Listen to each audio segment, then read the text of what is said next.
Tout au long de notre séance, veuillez maintenir votre micro désactivé et si vous avez des questions, vous pouvez les saisir dans le chat et nous essayerons d'y répondre du mieux du possible à la fin de la séance, dans la session questions-réponses. Et nous souhaitons vous rappeler que les intervenants ne peuvent pas faire de télémédecine au cours de notre séance, c'est-à-dire qu'ils peuvent répondre à des questions d'ordre général, mais ne peuvent pas prodiguer des soins médicaux au cours de notre séance. Je voudrais remercier tous nos sponsors, nos parrains qui sont donc cités sur la diapositive.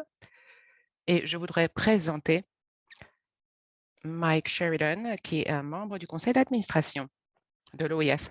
Bonjour, cela fait 1 an que je suis au conseil d'administration. J'ai une fille de 9 ans qui a des problèmes dentaires. Elle a un OI de type 3. Donc, le premier intervenant, c'est Kevin Rickler, qui est chirurgien dentiste, qui est donc membre du conseil de médecine dentaire. Il a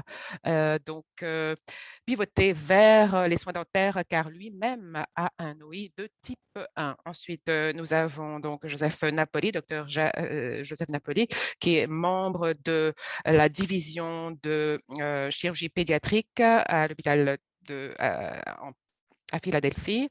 Il est auteur, il est chirurgien maxillo-facial, crânio-facial pédiatrique. Et donc, nous avons aussi Jean-Marc Retrouvé, qui est professeur et président du département d'orthodontie et orthopédie dentofaciale.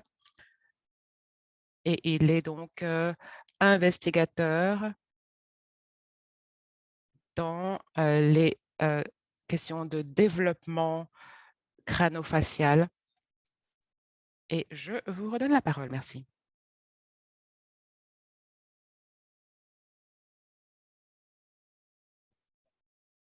Bonjour à tous. Permettez-moi d'afficher mes diapositives.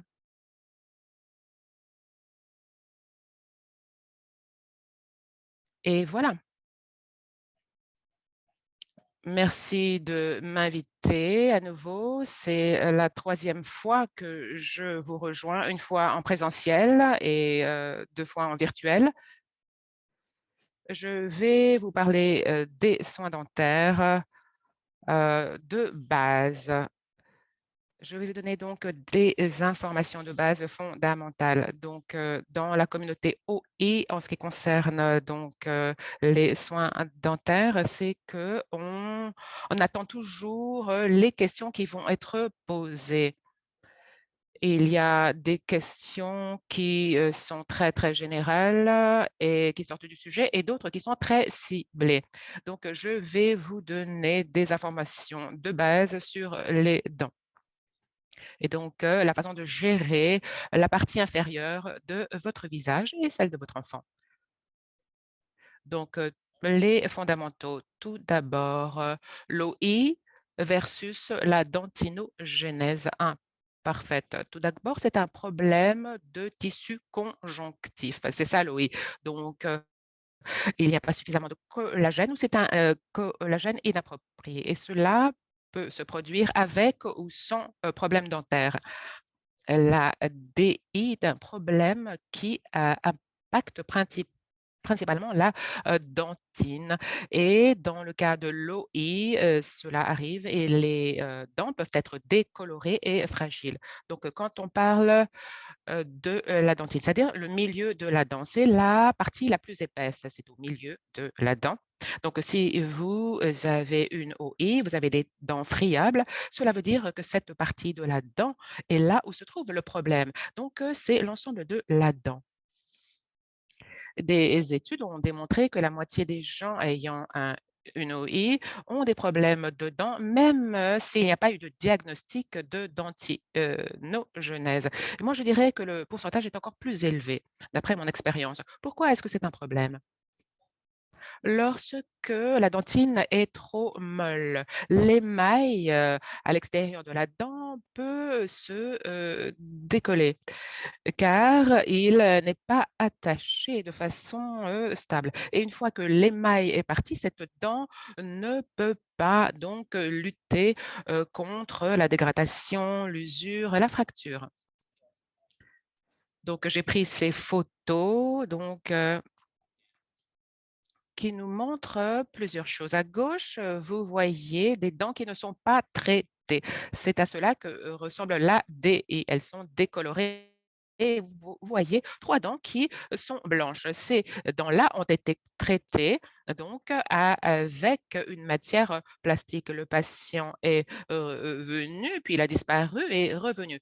Et vous voyez donc les dents qui sont donc affectées, elles sont jaunes usées et voilà l'apparence générale, d'une manière générale, d'une personne de 3 ans. Ici, nous avons des radios d'un adulte donc ayant une DI. Donc, nous n'allons pas entrer dans les détails cliniques d'une dent atteinte de DI par rapport à une dent saine.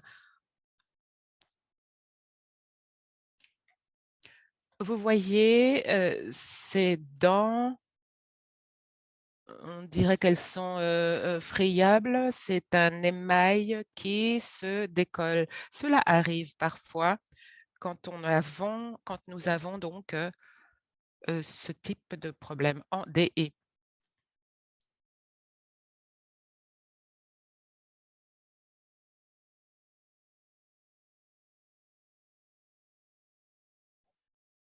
En termes d'objectifs,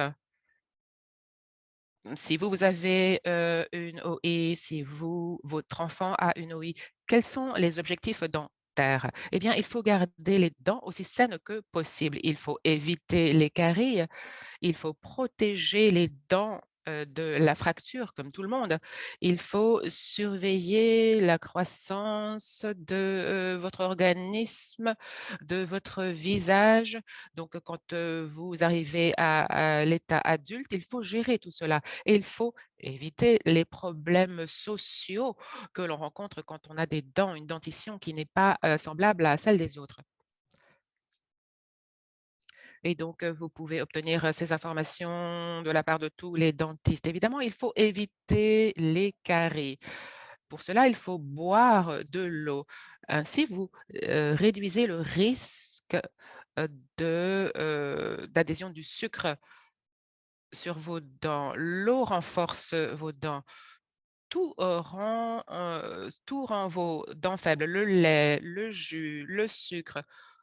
Tout ce que vous boirez à part l'eau va affaiblir vos dents. Il faut éviter donc les aliments sucrés, collants, pas seulement, vous savez, ces petits bonbons collants, mais aussi les fruits secs, les encas de fruits. Il faut éviter cela. Ensuite, il faut maintenir, la propreté de vos, dents. Il faut les brosser au moins 2 fois par jour avec, un dentifrice, pâte à dents au fluor et au moins une fois par jour, il faut utiliser le fil dentaire. Je sais que, les patients de la DI, heu, attachent beaucoup d'importance à cela. Lorsque vous avez un enfant, il ne faut pas, faire confiance à votre enfant pour qu'il se brosse, les dents correctement jusqu'à ce qu'il puisse prendre son propre, bain. Il faut qu'il puisse se brosser ses dents correctement. La plupart des enfants ne peuvent pas le faire tout seuls. Pour éviter les fractures, il ne faut pas mordre dans, un aliment qui est plus dur que, vos dents. Parfois, ça paraît facile, mais je vous garantis que la plupart des gens qui regardent, notre conférence, ont, heu, mordu dans quelque chose, de plus dur que leurs dents. Je le sais parce que moi aussi j'ai fait cela. C'est mon expérience aussi. Donc, si, vos dents commencent à s'user, il faut les protéger en recouvrant les dents concernées par, des couronnes. Donc le dentiste va couvrir, la dent concernée pour la protéger de problèmes, supplémentaires et donc, en général, heu, un amalgame va simplement, heu, solutionner le problème de façon ponctuelle, mais la couronne protège la dent. Donc, pour les gens ayant une OI ou une DI, donc les couronnes sont plus prévisibles qu'un amalgame. Plus le traitement est précoce, le mieux cela sera. En ce qui concerne la surveillance de la croissance, tous les enfants grandissent, même, les dentistes pédiatriques. Certains d'entre nous qui ont une OI ne grandissent pas physiquement, mais nous continuons notre croissance. Donc, vous allez, devoir, manger tout ce dont vous avez besoin. Il faut que vos dents puissent vous suivre votre croissance dans l'âge adulte et si vous perdez vos dents de façon, précoce et anticipée, eh bien, prématurée, eh bien, vous aurez des problèmes au niveau de l'alimentation et autres et donc, les, enfants ayant une OI ont souvent des problèmes, de mâchoire et donc, de mastication. Il faut, savoir que la plupart des gens sont jugés par l'aspect de leurs dents. Il faut, envisager un traitement précoce pour réparer vos dents. En termes de, localisation d'un dentiste qui puisse vous traiter. C'est parfois difficile dans la communauté DI. Il faut un dentiste qui ait une formation. Peut-être identifier une école d'art dentaire locale. Il y en a beaucoup à l'international, puisque nous traduisons aujourd'hui. Et de manière générale, plus vous êtes proche d'un centre académique qui s'occupe des soins dentaires, plus vous aurez des gens qui savent traiter les maladies rares. Vous pouvez demander également à votre médecin où est-ce que ces autres patients vont pour leurs soins dentaires et vous devez vous assurer de consulter un dentiste pour votre enfant avant que votre enfant ait 1 an. N'oubliez pas que l'OI est une maladie rare, donc il est difficile de trouver quelqu'un dans la population générale qui a eu beaucoup d'expérience avec cette maladie. Il faut trouver quelqu'un qui vous écoute, qui est prêt à trouver des solutions collaboratives aux problèmes complexes. Il n'y a pas beaucoup de personnes qui connaissent l'OI, mais il y a beaucoup de personnes qui sont intelligents et qui comprennent la médecine biomédicale. Pour les adultes, eh bien, même chose, vous allez peut-être réfléchir au prostodontiste qui est spécialisé dans tout ce qui est euh, art dentaire de restauration. Peut-être que vous aurez toujours besoin de quelqu'un pour la chirurgie dentaire, pour s'occuper de votre mâchoire, pour vos couronnes, etc. Mais le prosthodontiste pourra coordonner tout ceci pour plus d'avantages pour le patient de manière globale. Je vais m'arrêter là parce que je souhaite vous laisser le temps de poser vos questions. Merci. Merci beaucoup, Dr. Ricker. Et j'aimerais maintenant vous présenter le Dr. Joseph Napoli. Merci beaucoup, Michael. C'est toujours intéressant de suivre le docteur Ricker parce qu'en général, il est difficile de faire aussi bien que lui, mais je vais faire de mon mieux. Donc, aujourd'hui, je vais vous parler de certaines des chirurgies maxillofaciales et des considérations et je vais me focaliser sur 2 questions relatives à cette région, de la mâchoire et la première, c'est la malocclusion. Je vais parler de l'aspect des soins chirurgicaux et ensuite le docteur Autrouvray vous donnera davantage d'informations sur tout ce qui est orthodontie. Pardon. Et nous allons donc parler de la gestion des dents qui sont absentes.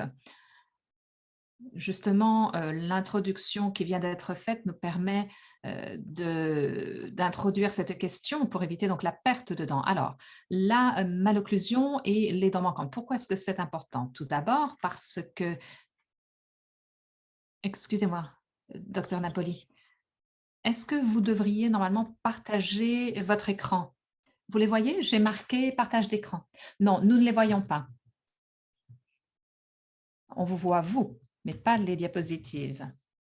Alors attendez, vous n'avez pas raté grand-chose. Je vais partager mon écran. Est-ce que ça va?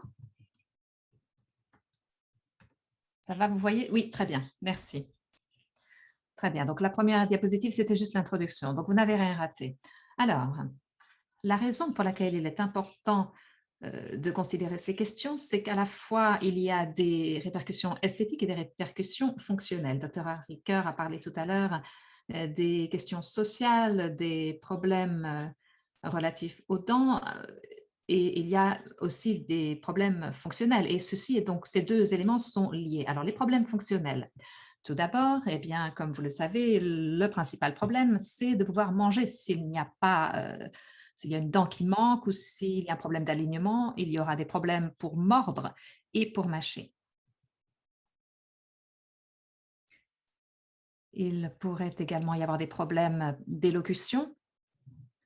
Ceci n'est pas forcément évident dès le début. Mais en fait, l'alignement des dents a une influence directe sur le son qui sort lorsqu'on parle. Alors, de temps à autre, il peut y avoir également des problèmes de respiration lorsque les mâchoires ne sont pas alignées. Mais ceci est surtout le cas lorsque la malocclusion est vraiment très grave ou lorsque la mâchoire est trop petite pour laisser passer l'air. Mais ceci n'est pas très courant, donc nous n'allons pas en parler aujourd'hui. Parlons simplement.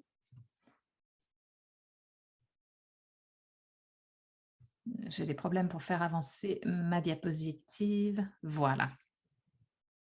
Donc, la première chose dont on va parler, c'est de la malocclusion. La malocclusion, cela veut dire tout simplement que les dents et la mâchoire ne sont pas bien alignées.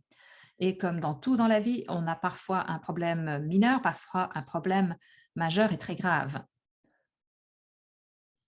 Le jeune garçon à gauche a une malocclusion qui est modérée.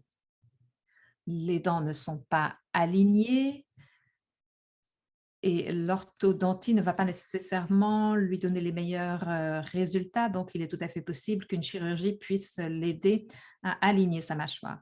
Mais d'ailleurs, ce n'est pas un enfant qui est atteint d'OI. Si vous regardez à droite de l'écran, cette patiente a une malocclusion grave.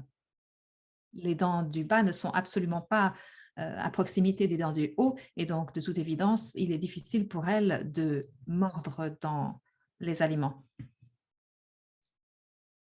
Dans les formes modérées, on peut faire une chirurgie orthognathique, donc qui permet d'aligner les mâchoires.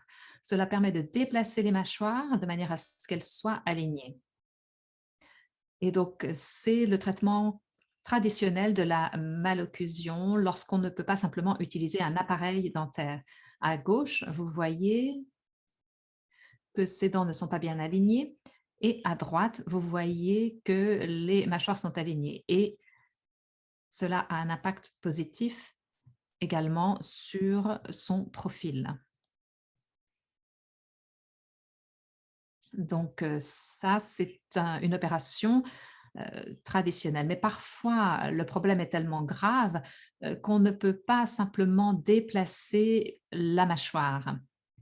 Dans une situation de ce type, c'est une procédure par étapes. Donc, on va commencer par s'occuper d'une mâchoire, on va laisser guérir. Il y aura une deuxième procédure pour s'occuper de la deuxième partie de la mâchoire. Et donc, dans ce cas, pour cette patiente, nous avons utilisé une technique qui fonctionne très bien, qui s'appelle la distraction ostéogénésis. Et je vais vous parler de ça dans un instant. Et ça a très bien fonctionné. Donc, dans l'ostéogénèse de distraction, plutôt que de couper l'os et de le mettre dans la position dans laquelle il devrait être, nous coupons l'os Et un dispositif que vous voyez ici en métal est mis sur l'os pour permettre à la famille ou au médecin de lentement faire avancer l'os jusqu'à ce qu'il arrive à la position voulue. Si on le fait progressivement, suffisamment lentement, petit à petit, au fur et à mesure que l'os avance,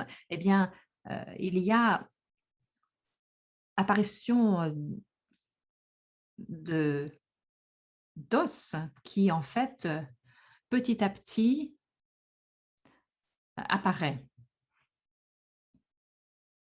Et donc, chez cette patiente, nous avons commencé par la mâchoire du haut. Nous avons déplacé, la mâchoire,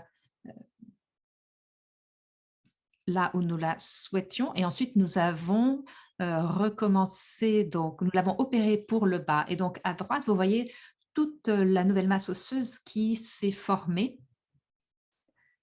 pour remplir, l'espace, où il n'était pas et vous voyez que c'est aligné. Donc vous voyez les radios en bas, donc avant et après, avec un bien meilleur alignement à droite.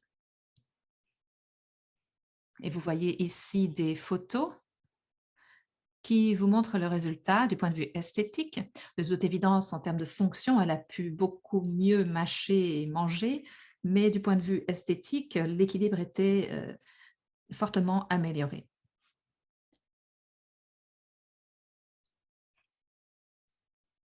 Tout à l'heure, il y a eu une question par rapport à Invisalign.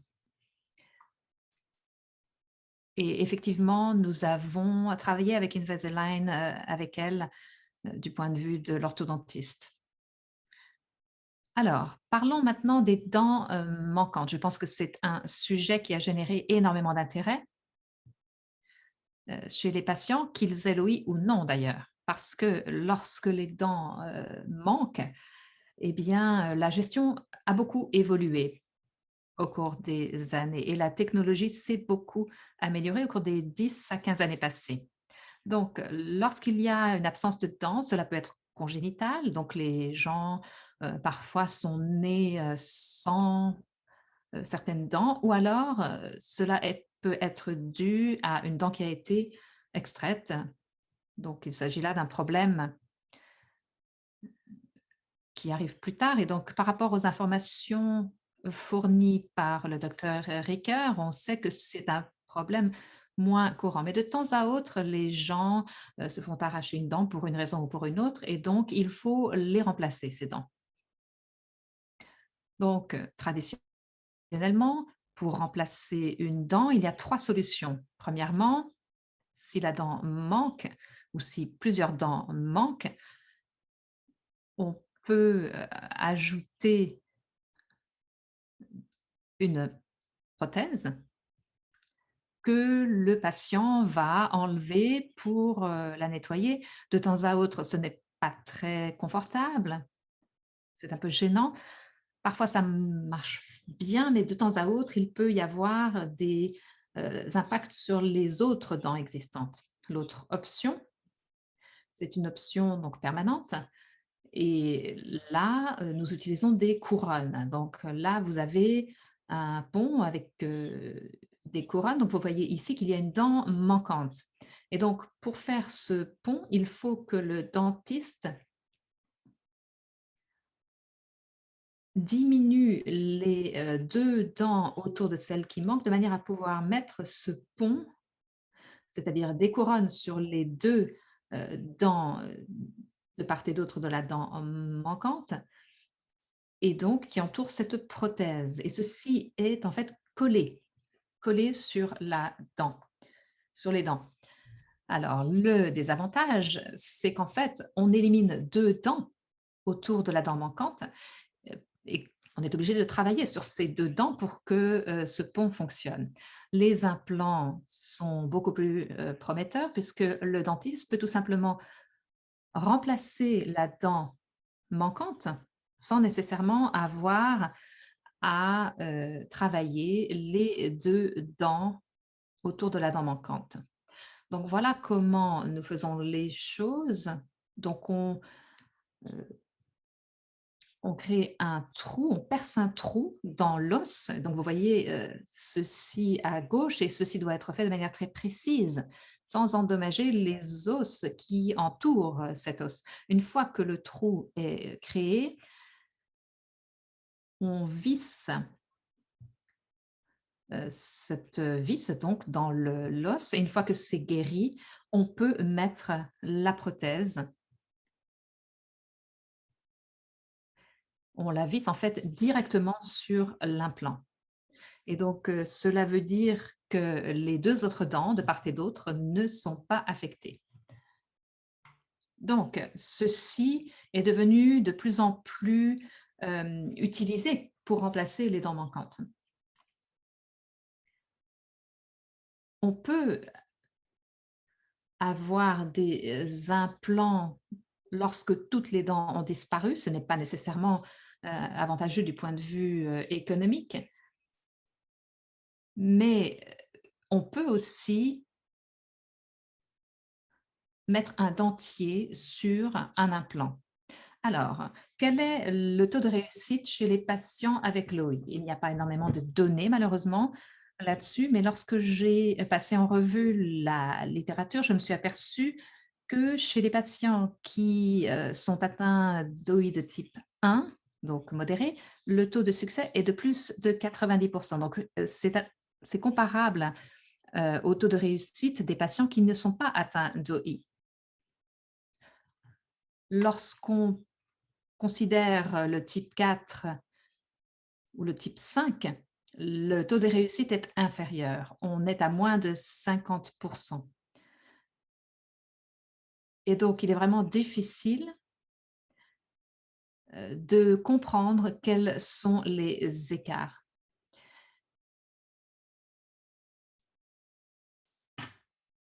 Si les choses ne sont pas faites avec beaucoup de précautions, il est tout à fait possible que les implants ne fonctionnent pas, qu'ils se défassent et qu'ils doivent être enlevés. Donc, ce que je recommande pour les personnes qui vont placer ces implants, c'est déjà d'être très expérimentés en général dans la pose d'implants et ils doivent également connaître l'OI et travailler avec le patient et son médecin.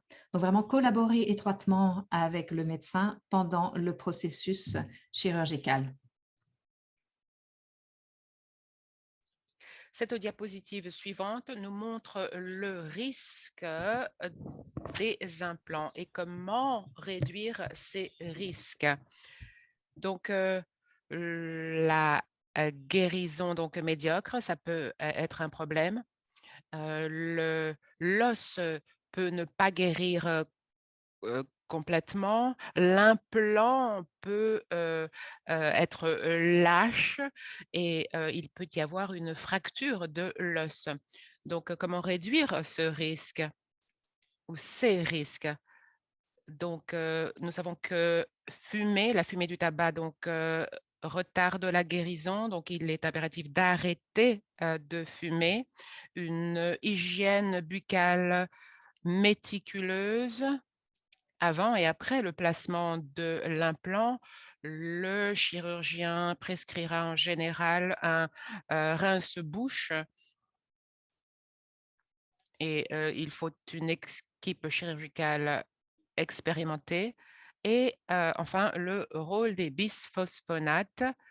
Nous approfondirons le sujet. Il suffit de dire cependant que le chirurgien doit travailler en étroite collaboration avec le médecin traitant et donc régler tout ce qui a trait à la question des bisphosphonates. Encore un exemple où l'on voit un patient qui a plusieurs implants pour une dentition partielle, un appareil dentaire partiel, une grosse partie de sa mâchoire a été retirée. Elle avait donc cette molaire et puis des prémolaires de ce côté. Une fois qu'on a placé le greffon et qu'il a guéri, elle a reçu 5 implants et toutes tous les implants sont donc sur un appareil partiellement fixe qui peut être retiré 2 à 3 fois par an. Il y a des patients qui n'ont pas suffisamment d'os pour placer un implant. Cela ne veut pas dire qu'ils ne sont pas candidats. On peut avoir un greffon placé. Ça peut être un petit greffon, suffisant pour pouvoir placer l'implant. Je suis très enthousiaste pour ce qui peut être fait pour les dents qui manquent. Ce n'est pas ce que je pratique au quotidien régulièrement, mais il y a énormément de chirurgiens qualifiés qui peuvent effectuer ce type de travail. Voilà, c'est tout ce que j'ai. Je crois que je vous ai présenté mon intervention en moins de 10 minutes. Merci beaucoup, docteur Napoli, c'est fantastique. Eh bien, maintenant, je voudrais de nouveau, je voudrais représenter donc le docteur Jean-Marc Retrouvet.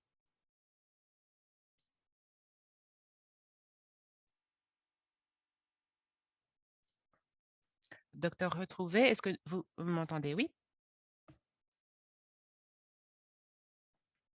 Je ne me vois pas à l'écran, mais peut-être que ça ne pose pas de problème. Est-ce que vous me voyez? C'est en train de télécharger. Est-ce que tout va bien? Voilà.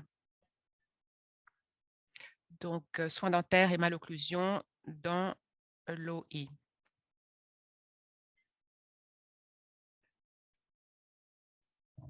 Donc, j'aime beaucoup écouter le docteur Napoli et le docteur Ricoeur. C'est toujours très intéressant. Est-ce que tout le monde m'entend?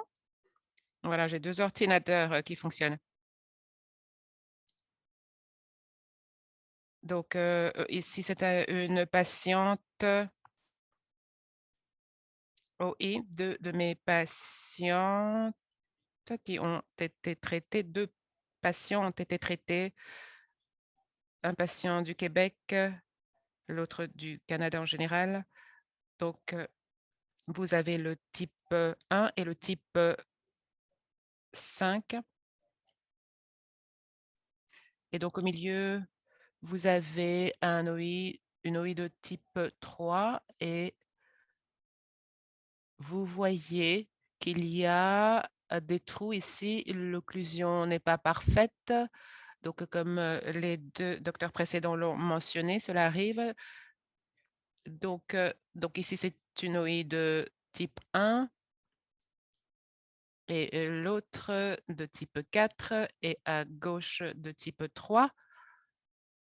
Vous voyez donc un surdéveloppement ou un sous-développement, un développement normal.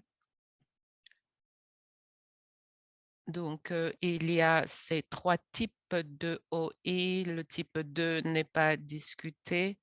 Donc, le type 5, c'est une patiente qui recevra une opération. Le type 6 n'impacte pas l'occlusion. Le 7, c'est au Québec. Donc, la population autochtone est concernée. Et puis, vous avez ensuite le type 8. Ce sont tous les types qui peuvent bénéficier de chirurgie orthodontique. Donc, nous allons nous concentrer sur le type 4 aujourd'hui. La caractéristique principale, encore une fois, vous voyez, c'est la dentition de notre patient. Vous voyez que ces patients ont une altération significative de leur profil car l'ossature n'est pas bien positionnée. Vous voyez donc les possibilités transversales et la distance entre la mâchoire supérieure et inférieure. Donc les résultats sont compliqués à atteindre car beaucoup de ces patients donc exigent une chirurgie maxillofaciale de la part d'experts comme le professeur Napoli. Donc nous pouvons faire des manipulations simulées Ici, vous avez un type d'occlusion où les dents supérieures sont là et les dents inférieures sont là. Donc, ce n'est pas l'aspect type. Il y a différentes expressions de la malocclusion dans la population OI, mais en général, c'est ce que l'on voit. Donc, les gens arrière ne se touchent pas et c'est un problème significatif car c'est très difficile en orthodontie d'opérer cette manipulation, d'effectuer cette manipulation. Il y a des gens, des dents qui ne sortent pas. Vous voyez donc des dents de lait encore et donc il manque des dents permanentes, des dents d'adultes.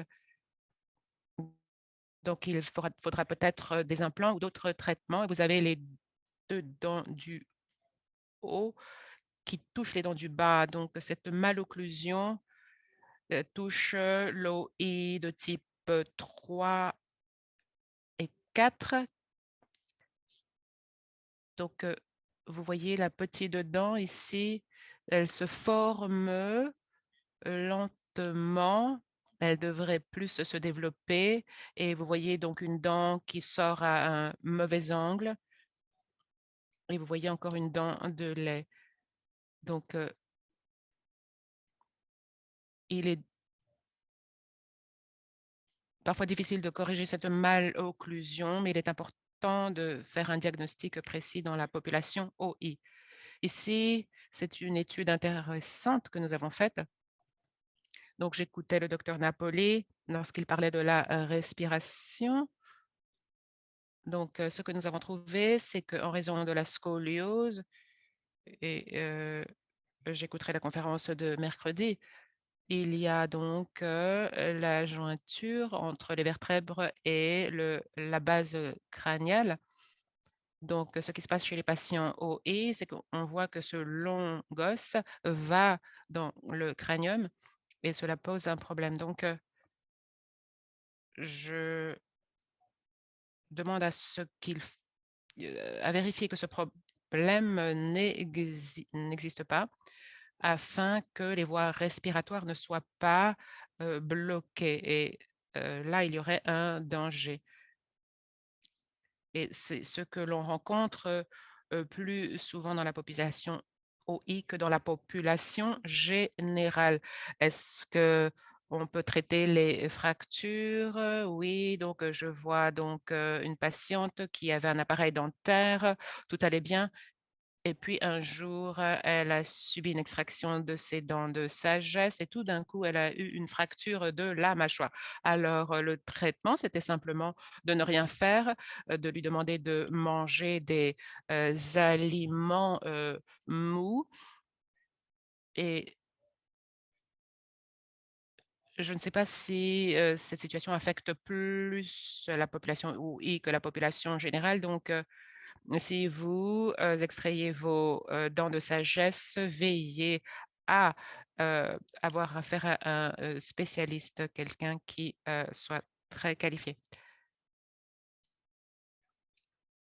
Ici, c'est une patiente, Catherine qui m'a dit que: «Ah voilà, j'ai mordu dans quelque chose et ma mâchoire a craqué». Heu, je lui ai demandé: «Est-ce que vous êtes sûre que la mâchoire a craqué?»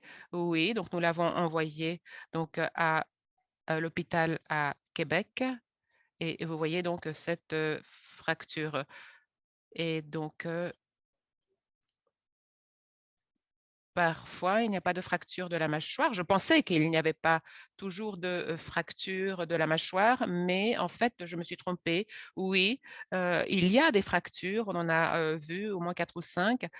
En général, on ne les traite pas de façon chirurgicale, on demande simplement aux patients de consommer des aliments donc, mous et la fracture de la mâchoire inférieure peut, se fracturer comme tous les autres, os. Donc mon projet donc, c'est, l'utilisation d'aligneurs pour le traitement de la malocclusion modérée. Donc Invisalign, c'est, le nom commercial de l'un de ces produits. Donc, on, pose, les aligneurs pour les malocclusions, modérées et cela peut, heu, entraîner un meilleur, enfin de bons résultats. On ne regarde pas les résultats passés, mais on anticipe les résultats futurs. On recherche des patients qui répondent à nos critères afin de leur prodiguer des soins et pouvoir assurer le suivi des soins. Donc, nous aurons davantage, d'informations sur ce qui peut être fait ou pas. Ici, c'est mon patient préféré de type 4, patient de type 4, il n'a qu'une dent qui, touche l'autre. Donc, il a une, occlusion ouverte. Nous sommes devenus amis. Je lui ai demandé s'il avait des problèmes de mastication pour manger. Il m'a dit: «Non». J'ai dit: «Ah bon, c'est étrange».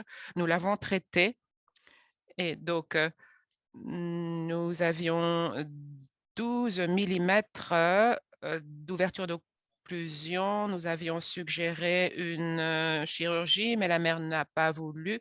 Vous voyez que la mâchoire supérieure est beaucoup plus petite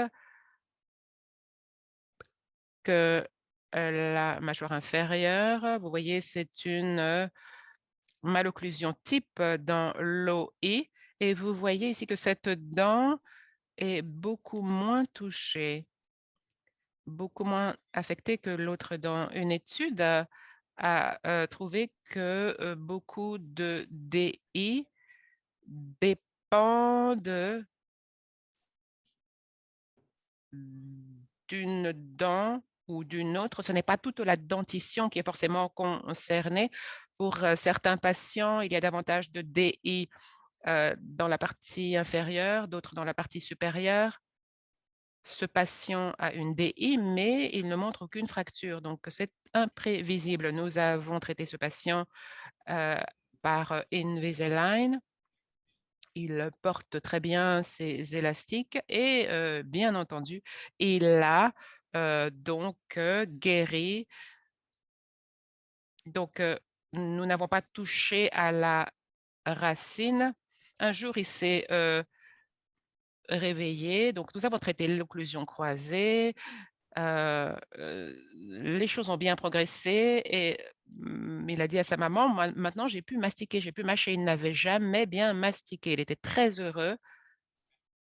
Donc, vous voyez le métal que l'on voit, donc c'est, des pièces de métal qui me permettent de placer les élastiques et voilà, je repositionnais donc, mes dispositifs. Je les mets ici et là, je les enlève en fonction de ce que je voyais à chaque visite. Je modifiais la position de ces petits boutons et je ne craignais pas de fracturer les dents parce qu'elles étaient très solides et donc ces petites pièces de métal sont très faciles à poser et à retirer. Donc voilà, c'est notre premier patient donc prospectif qui m'a donné l'idée de, poser des Invisalign sur notre population et donc cela pourra bénéficier à beaucoup de patients, donc atteints d'OI et de DI, et souffrant de malocclusion. Donc voilà pour ce projet de, recherche. Nous disposons de 3 centres sur la côte est, sur la côte ouest et moi je suis dans le Midwest, donc je suis au milieu. Donc côte est, côte ouest, et Midwest, donc 3 centres et nous cherchons des personnes qui sont intéressées. Le problème que nous avons, c'est que nous souhaitons éviter, les distances, donc des voyages à de longs voyages pour les gens. Mais nous souhaitons avoir une meilleure esthétique, un meilleur fonctionnement, mais ne pouvons pas traiter tout le monde. Il faut que la malocclusion soit modérée. Et lorsque nous arriverons à davantage de résultats, nous passerons à des cas plus complexes à l'avenir avec le prostodontiste et nous espérons donc avancer de cette manière. Mais pour l'instant, Nous nous occupons des sujets qui sont affectés de la forme modérée. Si vous êtes intéressé, vous pouvez envoyer un email à Suzanne, qui est ma femme et qui est la coordinatrice. Elle sera ravie de vous donner des informations là-dessus. Donc là, ceci est intéressant. C'est une femme qui est de Floride. Un gars m'a appelé et m'a dit: «Je ne sais pas quoi faire avec cette dame, cette petite dame qui n'a que 7 ans et son palais est tout petit». Vous voyez donc que les dents n'arrivent pas à sortir, les incisives. Je ne sais pas comment les dents d'adultes vont arriver et le problème, c'est qu'elle, est affectée par, la DI, assez poussée et une OI, grave. Donc je ne sais pas quoi faire. J'attends depuis un certain temps de la traiter et donc ceci se produit assez souvent. Les dents chez les sujets OI, heu, sont souvent problématiques. Donc ce que j'ai fait, c'est que j'ai utilisé un élargisseur Invisalign, mais c'est moi qui l'ai en fait créé. Donc c'est un morceau en plastique complètement transparent que je mettais sur ses dents et que j'ai changé régulièrement. Donc je peux vous montrer, hem, ces différents dispositifs que nous avons élargis petit à petit, millimètre par millimètre et vous voyez que petit à petit, eh bien, le palais s'ouvre, donc on crée de l'espace. On pousse également les dents en avant et on les tourne.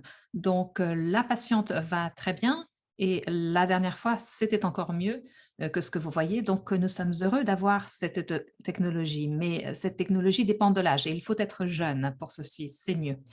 Voilà ce que j'ai fait. Le dispositif, vous voyez que c'est en plastique et donc j'ai suggéré ceci à l'orthodontiste qui est en Floride et qui a effectué le travail. Nous avons une excellente relation. Il m'a donné les photos. Cette petite fille est extraordinaire et vous voyez que, sa mâchoire était toute petite et elle a énormément, progressé entre 14 et 17 centimètres et normalement ça devrait être, 24, donc c'est un réel problème. Nous espérons, pouvoir, agrandir sa mâchoire petit à petit pour arriver au moins à 32 lorsqu'elle sera adulte. Voilà, donc je remercie, l'OIF pour, l'invitation. J'ai terminé et j'ai oublié un de mes étudiants et j'en suis très fière, a publié dans le JADA, qui est un journal médical, une revue médicale et donc c'était au printemps, de 2020, donc j'ai été très fière de publier et d'avoir cette photo en première page, sur la couverture de la revue. Voilà Michael, j'ai terminé, je suis prêt pour les questions. Merci docteur Retrouvé, merci. Vous êtes une excellente ressource pour notre communauté et nous sommes vraiment, très, reconnaissants de votre présence. Merci à tous les intervenants qui sont avec nous et pour ceux qui ont participé dans le chat, nous avons beaucoup de questions, beaucoup de discussions également. C'est très dynamique. Merci beaucoup. Donc nous allons, directement passer aux questions. Donc, je vais commencer par des questions sur Krebs. Pour ceux pour qui ce n'est pas une bonne option,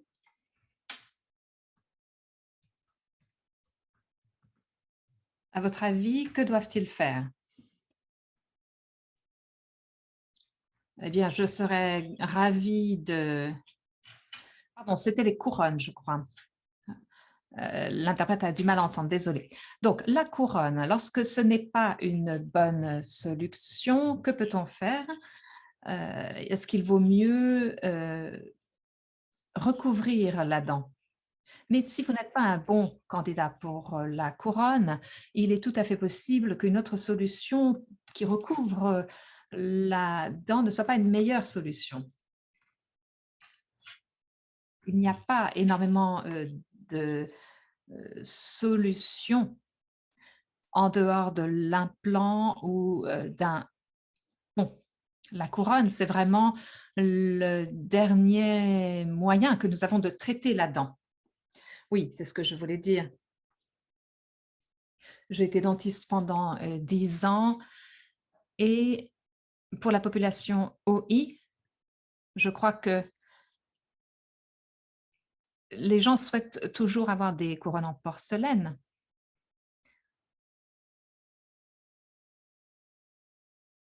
Mais comme le docteur Ricoeur le dit, si vous souhaitez avoir de meilleures couronnes, c'est un petit peu comme une langouste. Il faut le squelette.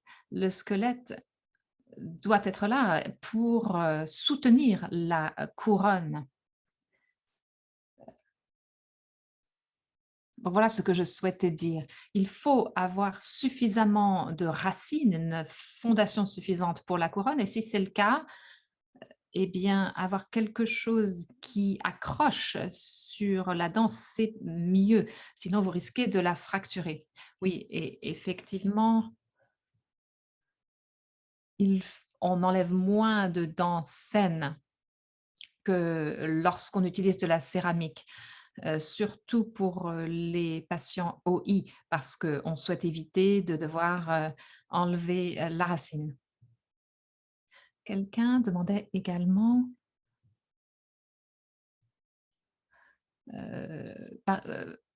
ou disait que les couronnes ne protégeaient pas bien parce que la cassure était horizontale. Donc, pour ces personnes, comment faire pour éviter cette cassure horizontale au niveau de la gencive? Oui, si vous cassez votre couronne au niveau de la gencive, en général, c'est parce que la dent était très faible. Elle ne pouvait pas résister à la force latérale.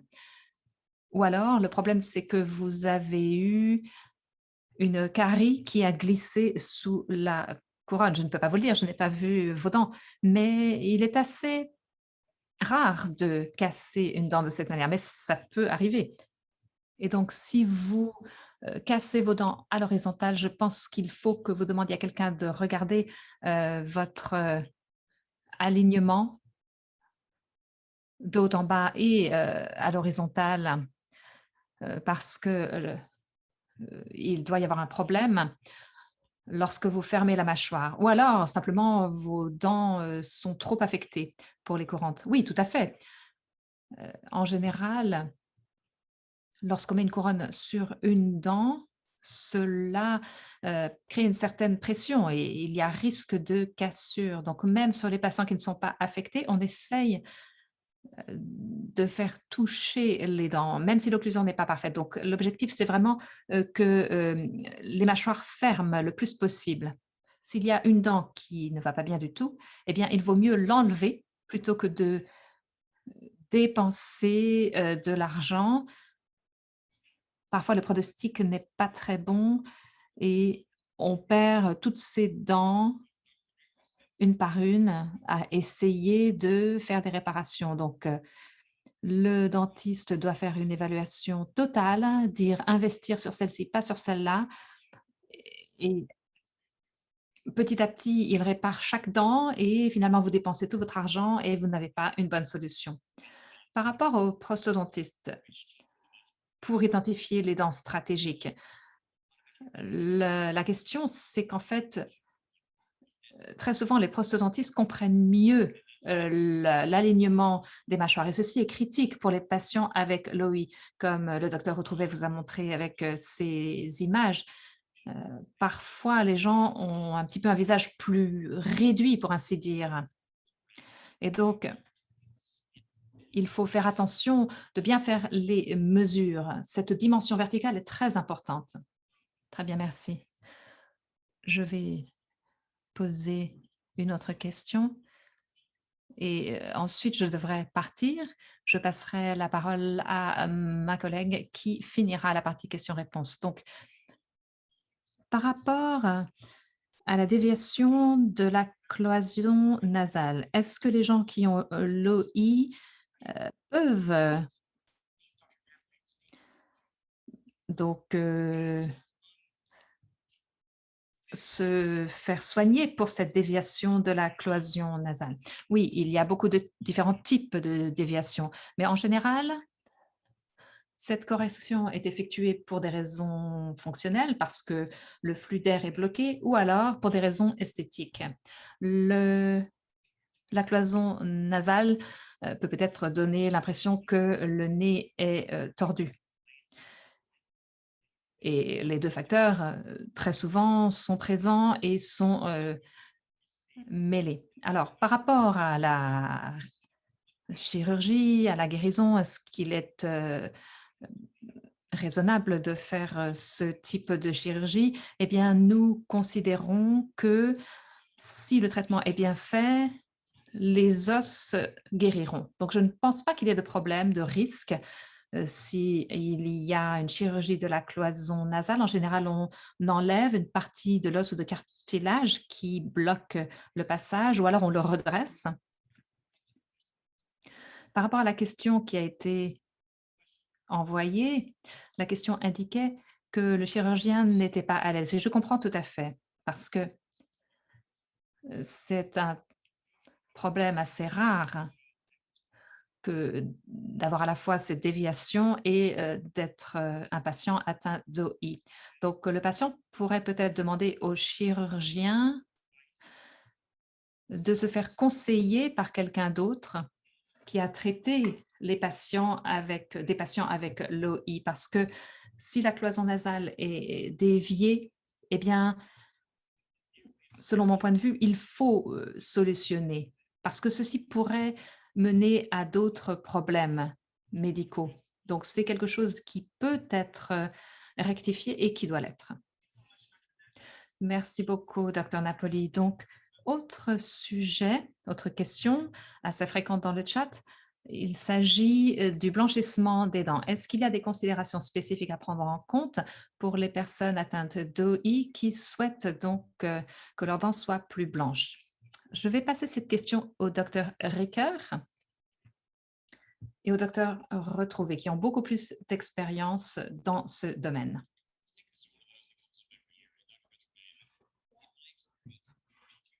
C'est quelque chose qui se pose chaque année. Dans mon expérience, les produits vendus dans le commerce peuvent fonctionner.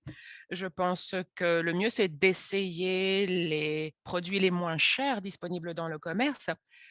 Donc, les patients que nous avons vus, pour eux, nous avons constaté qu'au fil du temps, ça n'était pas vraiment efficace. Donc, si vous avez des amalgames, eh bien, ces amalgames ne vont pas blanchir en même temps que les autres parties des dents qui auront été blanchies. Donc, nous avons aussi vu donc des composés donc qui ont donné des résultats plus mitigés. Donc, dans ce cas, c'était beaucoup plus, les résultats étaient une texture transparente. Donc,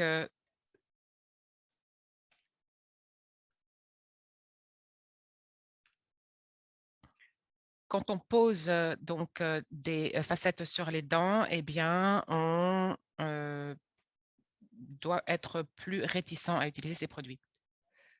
Donc, les patients DI ne réagissent peut-être pas forcément aussi bien que l'on pense. Il n'y a pas vraiment d'études qui ont été réalisées à ce sujet, mais ça serait bien. C'est une bonne question. Merci beaucoup, docteur Retrouvé. Nous avons une question finale qui nous vient. Nous sommes encore en train d'apprendre des choses sur les aligneurs pour les personnes ayant une OI. Et est-ce que l'on peut traiter les questions TMG avec les aligneurs? Oui, il y a une blague qui existe. Je vais essayer de la faire. Vous allez chez l'orthodontiste, vous n'avez pas de problème, vous avez un problème donc TMJ et donc l'orthodontiste vous dit que vous avez besoin d'une intervention et là, on vous dit: «Ah, c'est que vous avez subi une intervention orthodontaire». Donc vous avez des raisons scientifiques qui sont obscures.